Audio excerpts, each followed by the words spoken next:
selalu menolongku,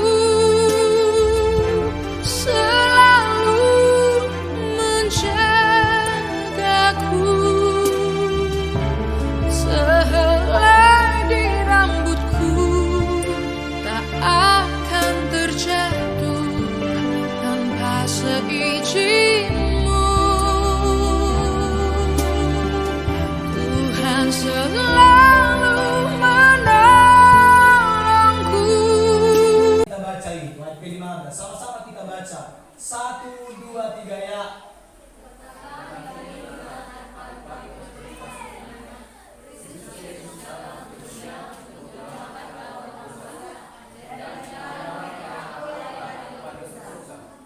Oke, ini juga berbicara Natal ya. Paulus berkata di pasal di ayat yang ke-12, aku bersyukur karena kasih karunia Allah. Yang pertama, kasih karunia Allah itu adalah Kristus datang ke dunia menyelamatkan orang berdosa, bahkan termasuk aku diselamatkan.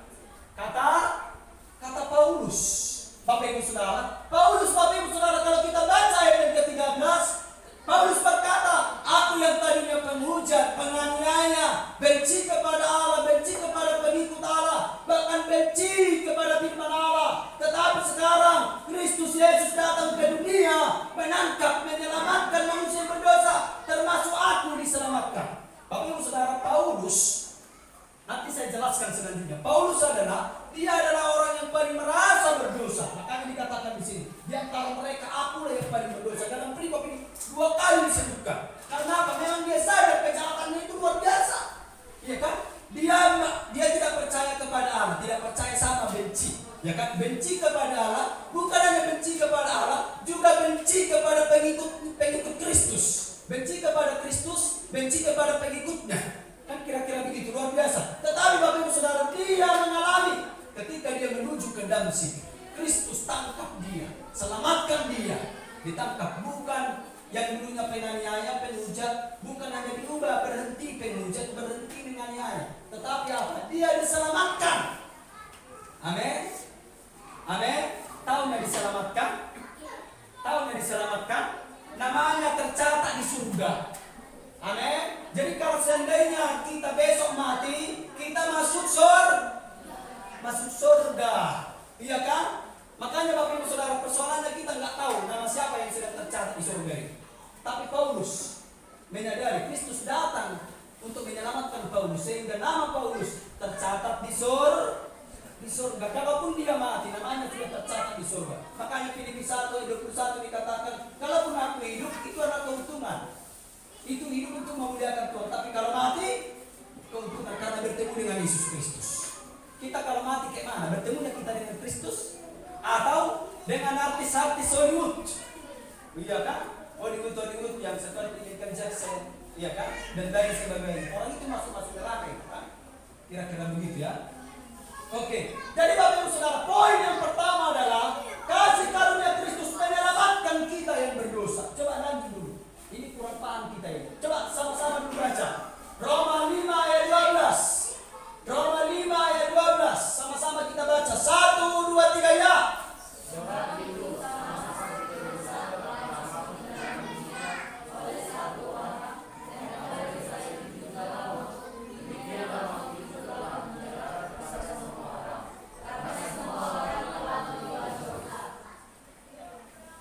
Bapak Ibu Saudara, ajaran Kristen tidak ada manusia yang lahir tanpa dosa. Oke? Kalau ajaran lain berkata lahir anak-anak suci, dalam Alkitab tidak ada. Masih di kandungan pun sudah berdosa. Oke? Kenapa berdosa? Di kandungan dia belum bisa melakukan dosa, Pak Pendeta. Kenapa dia bisa berdosa? Alkitab katakan sudah catat itu. Daud berkata, Mazmur 51 ayat 7, dalam kandungan ibuku aku pun sudah berdosa, katanya. Sebab itu sama seperti dosa yang telah masuk ke dalam dunia oleh satu. Tahu yang maksud satu orang ini? Tahu siapa ini? Itu Adam dan Hawa. Adam dan Hawa adalah, di mata Tuhan, Adam dan Hawa adalah wakil kita semua. Oke? Ketika Adam dan Hawa wakil kita ini berdosa, semua keturunannya sampai kepada kita tidak ada yang lolos berdosa. Semuanya kita berdosa. Oke, paham ya? Adam dan Hawa wakil kita ya. Kita kan keturunan Adam sampai sekarang. Jadi kita Bapak Ibu Saudara sudah berdosa dalam kandungan lahir bayi, semua sudah berdosa. Oke? Bapak Ibu Saudara, saya berikan contoh. Ada piala dunia ini kan? Saya kurang mengikuti pula Indonesia masuk atau tidak. Tapi yang pasti misalkan timnas bertandinglah Indonesia dengan Malaysia, ya kan? Lalu kalau Indonesia menang timnasnya itu, apakah seluruh Indonesia bersuka cita? Seluruh Indonesia bersuka cita? Loh, yang main bola kan hanya timnas. Tidak ikut Tanjung Baru, tidak ikut Maria, tapi orang ini bersuka cita. Karena apa? Timnas itu adalah wakil kita. Kira-kira paham ya? Ya kan? Tapi coba kalau Indonesia kalah melawan Malaysia seperti bulan-bulan lalu kan kalah. Oh, semua galau. Loh, kenapa dia galau? Itu kan yang kalah kan timnas. Ya kan orang itu wakil kita. Nah, itu baru pas. Oke ya? Kira-kira begitu. Jadi Adam dan Hawa itu wakil kita. Kalau dia berdosa, satu orang itu dia sudah berdosa. Jadi dosa itu dosa yang menjalar kepada setiap kita. Makanya dikatakan kita yang berdosa. Kita semua sudah berdosa.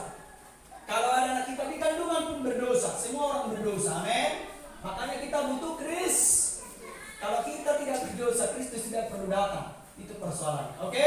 Oleh satu orang dan oleh dosa itu juga maut. Demikian maut telah menjalar kepada semua orang. Jelas, ya. Maut itu kematian, kebinasaan. Oke ya? Karena semua orang telah berbuat.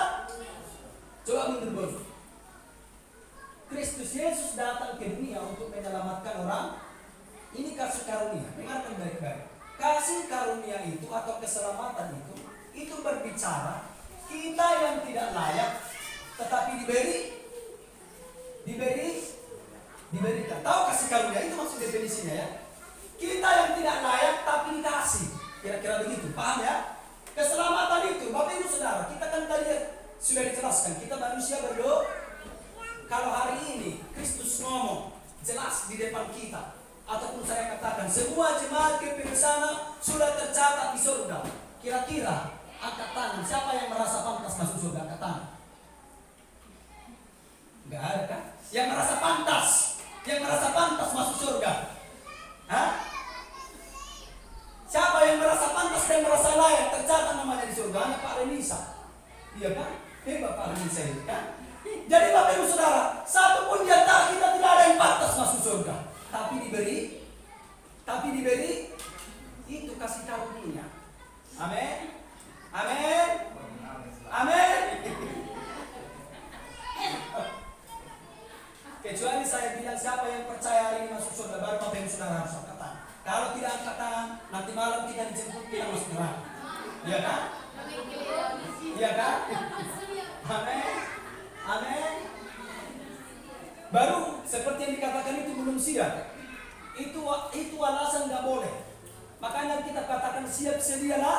Amin. Siap sedialah. Karena kenapa dikatakan harus siap sedia? Karena kedatangan Tuhan itu seperti pencuri datang mencuri, dikasih tahu atau tidak?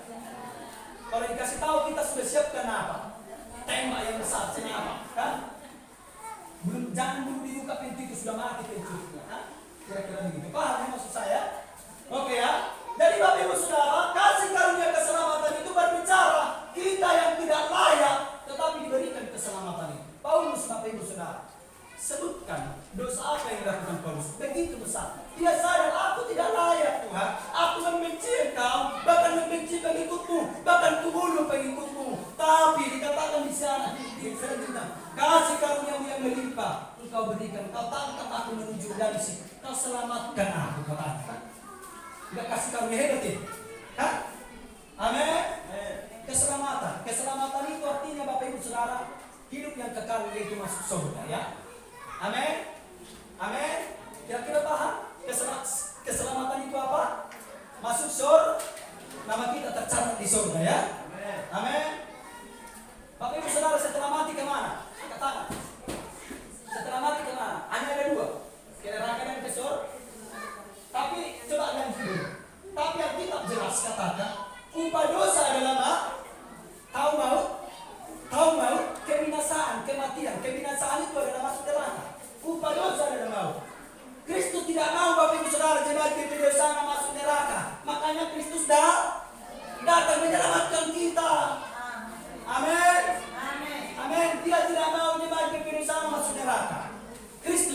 GPJ mati bersama masuk surga. Karena apa? Kalau kita tidak datang kepada Kristus, kita mati dalam kesalahan kita. Lanjut. Sama-sama baca ini, Roma 6 ayat 23. 1, 2, 3 ya.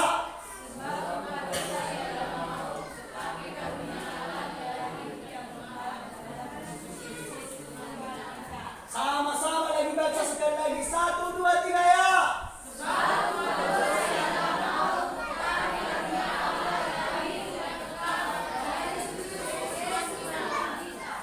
Jelas ya? Jelas ya? Upah dosa adalah kematian, masuk neraka. Tetapi karunia Allah memberikan kehidupan. Apa itu kehidupan yang kekal? Masuk surga. Iya, kan begitu. Karunia Allah jelas, kehidupan yang kekal, masuk surga. Amin. Siapa di sini yang percaya ada surga, angkat tangan.